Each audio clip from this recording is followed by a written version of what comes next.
There is nothing like moving to a new state and realizing after you got there that you're totally unprepared. In this video, we're talking about the 5 things that you better know before moving to Texas. Let's go. Let's go. What's up, guys? Johnny and Trevor here, Alamo City Living Team. And we are gonna get right after it today. Do you want to move to Texas and end up dead because you're unprepared? What? Yeah, that could happen. What are you talking about? Hey. All right, guys, and make sure you stick around to the end where we give you a bonus, something that not even residents of Texas are aware of. You're not gonna wanna miss it. All right, guys, so first thing we're gonna talk about today is the Texas power grid. So if you're not from Texas, and well, actually, even if you are from Texas, some people don't even realize that Texas has its own power grid. If you look at a map of the United States, you'll see that the eastern part of the United States has their own power grid, the western part of the United States has their own power grid, and the state of Texas has its own power grid. Because we do everything different in Texas. Now, that said, this could be really, really cool, or it can really suck, and here's why. It can work to your advantage because, again, if the western side of the United States or the eastern side of the United States goes down as far as their power, Texas stands independent. So in theory, it could run by itself and you won't be affected. But here's where that can bite you in the butt. We have a crappy power grid. That's the problem. It's not as stable as the western and eastern side of the United States. Obviously, they're a lot bigger, there's a lot more to support. Stability is an issue. Let me give you an example. 2021, well, it was the winter of 2021, February to be exact. I remember that because I brought my wife home some Valentine's Day food, and the very next day we lost power. The power grid failed us, and it was a very, very cold time for all of us Texans. It snowed more than, it was record snow, super cold. We hadn't experienced anything like that in a really long time. And we really saw the vulnerability of the power grid. So the crazy thing is, prior to that, it hadn't really snowed like that since 1980 something, if I'm not mistaken, here in Texas. So it was a culture shock, right? Every time you move to Texas, you hear people talking about, oh my gosh, it's so crazy hot, it's all these different things. But it got so cold and iced over and snowed and we lost power. ERCOT, which is the Energy Regulatory Commission here in San Antonio, even went so far as to say that we were minutes away from a catastrophic failure as far as the entire power grid in Texas. Very sad, actually. There was over 200 people that actually lost their lives in this situation. So it's not something you might realize if you're moving to Texas, right? Like, that's pretty big. There are ways to combat that though. And Johnny actually has a really good way. Yeah, I do.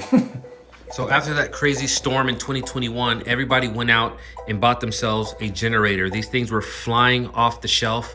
You could barely find one at all. Luckily, we went up to New Braunfels to a camper store or an RV store and bought this generator. Now this one's a hybrid, so you can, it runs off gas and gasoline and propane. Right now, the weather is starting to cool off again. And of course, people are concerned that we're gonna have another crazy winter. So they're already starting to sell very, very fast. But if you're moving out of state and you don't have a generator, then you might wanna look at getting one once you get here. If you do have a generator, do not get rid of it when you get to town. As we move into winter of 2023, obviously, the concern for a lot of Texans is the power grid going down again. But one of the ways that we are going to be combating that is over the last 12 months, federal government has given millions of dollars to the state of Texas to help improve the power grid and its vulnerability to our extreme weather changes, both in the winter and in the summer. So it is yet to be determined what changes or what improvements they've made to the power grid. But if you are relocating here to the state of Texas, especially over the winter months, you are going to want to be aware of that, be prepared for that. And if you have any other questions about it, make sure you hit us up. We'd love to talk to you about it. All right, the next thing is tying into the first thing, and that is Texas's extreme weather. Now, depending on where you live in Texas, you are pretty much going to experience one of these 4 things. You're going to experience hurricanes, freeze in the winter, extreme heat, of course, all over Texas, and hail. If you're moving to San Antonio specifically, you can experience 3 of these: heat, freeze in the winter, and hail, right? Now, obviously, as we just talked about, every once in a while you get those crazy winter storms that come through, but again, that's less often than the rest of the stuff. You're almost guaranteed to get hail every spring. I don't know what it is about where we live. I don't understand what it is. I don't either, but I was up in Austin last month, and just a quick, hard storm blew through, and the hail was extremely large. I mean, you're talking literal golf ball size hail. I mean, people's windshields were getting smashed, and it was knocking branches off of trees. It was insane. But yes, we do experience hail. Now, when it comes to your homeowner's insurance, it is something that they are used to dealing with. But when we do get these crazy storms that causes a lot of damage across the city or across the state, you can expect your insurance claims to take a little bit longer, because you know it's affecting a lot of people at once. Affecting you and everybody else out there as well. It wasn't just you who got hit by the hail. Now, one of the things that I've seen some people do, including my neighbor, to kind of help minimize the damage to his vehicle whenever a hailstorm is going to be blowing through, he's got one of these bubble things that you air up and it covers your entire vehicle. Like an inflatable. Like an inflatable Michelin Man air bubble that you put over your car. And that works yep, for him. it works. It's pretty awesome. I'm actually going to look into one of those things. Yeah. Man. Why not? All right, fair enough. All right, the next one on our list is pride. Got something to tell me? State pride, fool. Oh, okay.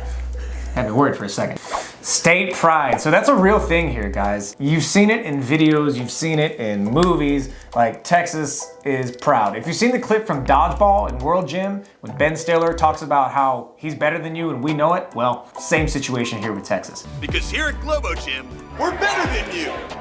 And we know it.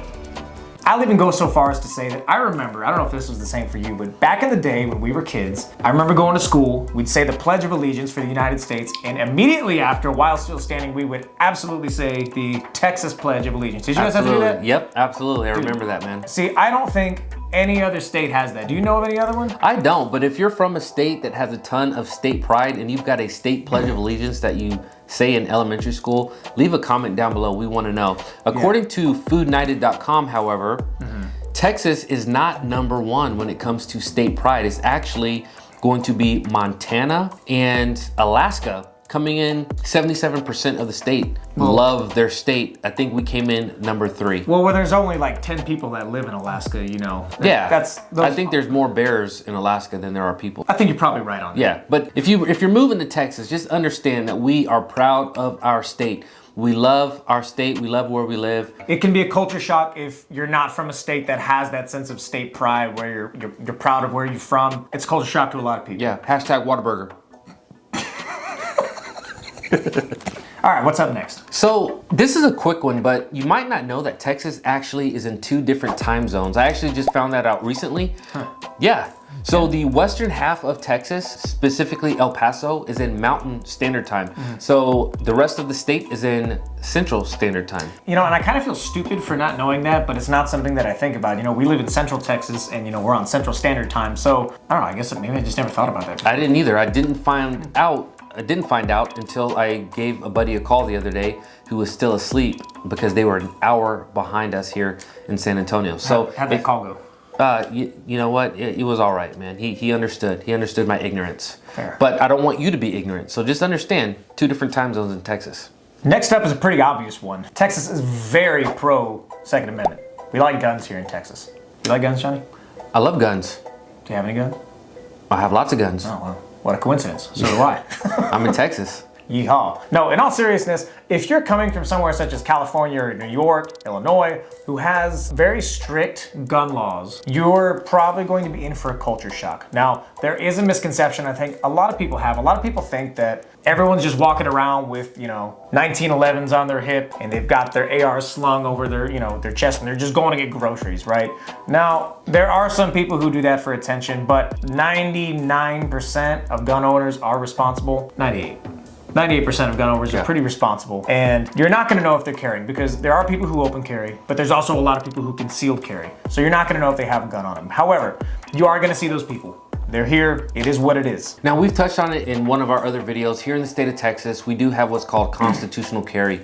So if you are a resident here in Texas, you do have the ability to carry a gun concealed without a permit. Of course, if you're a felon, there are some other rules that do apply. You'll have to look those rules up, call the Department of Public Safety, and they should be able to help you out when it comes to all of the laws and rules that, you know, that surround this. But in general, you can carry a firearm concealed without a permit. So yes, there is a gun culture here in Texas. We love our guns, we love to hunt, we love to be outdoors. And so that is something that you need to consider and be comfortable with. Don't be shocked by it. If you're moving to Texas, it's something you need to know. If you're gonna have guns, be responsible. All right, guys, time for the bonus that we promised you. And this is one that has a lot of people concerned.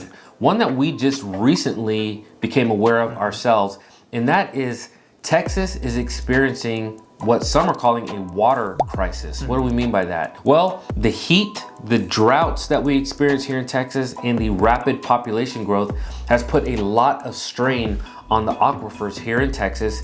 And there is concern that over the coming decades, there will not be enough water to supply everybody in the state of Texas. Now, each summer, especially the last few summers, we've experienced a lot of heat, extreme heat. And we've watched a lot of our lakes and our aquifers, the water levels drop a lot. To give you perspective, Canyon Lake, which is a lake just outside of San Antonio, a pretty good sized lake, is it's under 76% full, if I'm not mistaken right now. Yeah, it's actually under 73% full due to these droughts that we've experienced, and which is pretty crazy. And you know, what's even more crazy is that's not the only one. You have Canyon Lake and you have Medina Lake, which I think is suffering an even crazier drought right now. Overall, I mean, it's very obviously an issue that is happening here all across the state. It's not just localized here to San Antonio as well. Now, there's been a lot of criticism of state government as to how they're addressing this issue, and the jury is still out on exactly what's going to be done. Now, some local governments like Austin, San Antonio, they are doing their own research. They're looking into how they can find solutions. Combat for their own cities. But yeah, the jury's still out on exactly what the state is going to do to find additional water sources for residents of Texas over the coming decades. So if you have any bright ideas, come to Texas. Guys, those are 5 things that you better be aware of if you are moving to Texas. Hey, make sure you hit that like and subscribe button. We do post videos every single week and you don't want to miss them. Guys, if you plan on purchasing a home here in San Antonio within the next few weeks or even the next few months, please don't hesitate to reach out to us. We would love the opportunity to speak with you and help you make that smooth move here to San Antonio. So again, thank you so much for watching our stuff. Catch you in the next one.